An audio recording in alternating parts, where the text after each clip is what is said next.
Once upon a midnight dreary, while I pondered weak and weary over many quaint and curious volume of forgotten lore, while I nodded, nearly napping, suddenly there came a tapping, as of someone gently rapping at my chamber door. "'Tis some visitor," I muttered, tapping at my chamber door, only this and nothing more.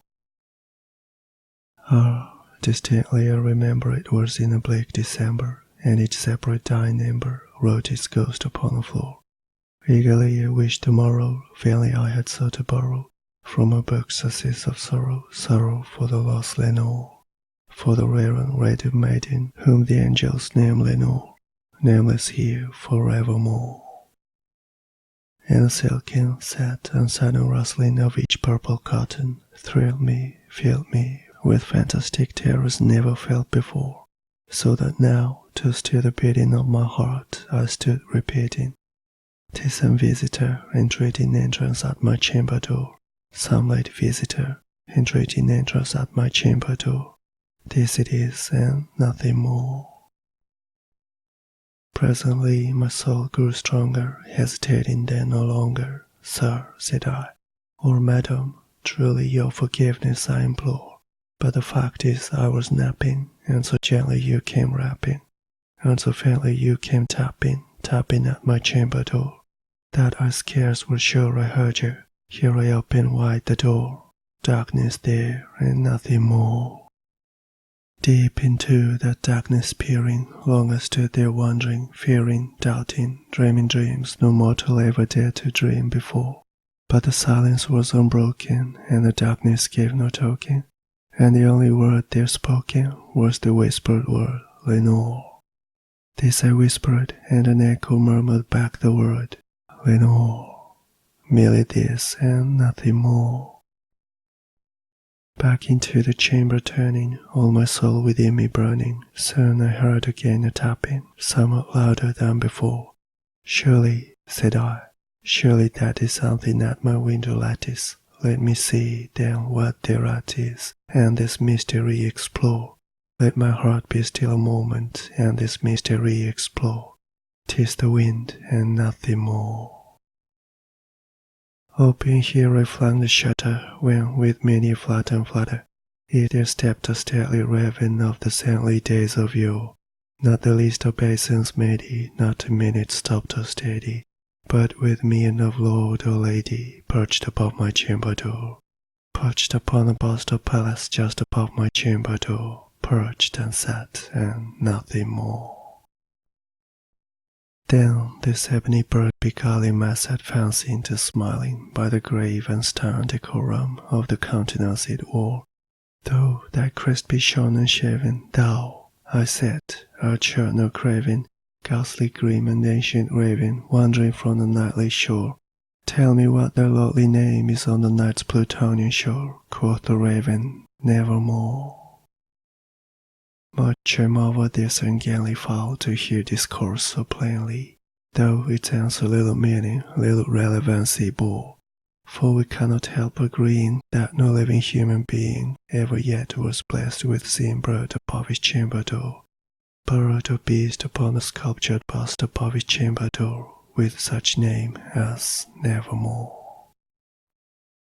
But the raven, sitting lonely on the placid bust, spoke only that one word, as if his soul in that one word he did outpour.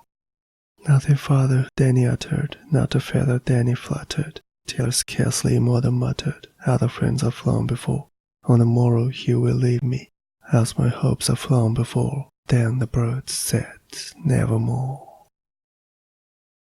Startled at the stillness broken by reply so aptly spoken, "Doubtless," said I, "what it utters is its only stock and store, caught from some unhappy master whom unmerciful disaster followed fast and followed faster, till his songs one burden bore, till the dirges of his hope that melancholy burden bore, of never, nevermore."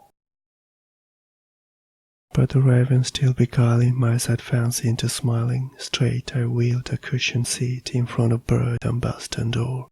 Down upon the velvet sinking, I betook myself to linking fancy unto fancy, thinking what this ominous bird of yore What this grim, ungainly, ghastly, gone to numbness bird of yore meant in croaking, nevermore.